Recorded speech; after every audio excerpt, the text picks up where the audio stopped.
This feature may not be for everyone, but if you're looking to find this feature, turn it on and make use of it. It's called the color correction found on your OnePlus phone, whether it's OnePlus 12 or 13 with Android 15. Whether you want to turn it on, turn it off, or just experiment with it, go ahead and use the quick access here and tap on the settings icon right there.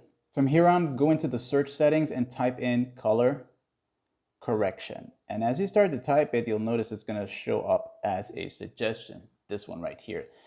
Once you go into it, you'll see this right there. And for starters, you'll see it's turned off and all your other colors are here. Go ahead and turn it on now and you'll notice how it changes in the colors. With the new adjustments, you'll notice that your display colors are quite different now. And as I switch to this one here, you'll also notice the differences again. And you can just go ahead and have some fun and see what's what. So this one gives you a huge difference. You can see now how the purple looks more pinkish. And finally, if you want the black and white colors only, you can have that as well. All right, that's going to give you this right there.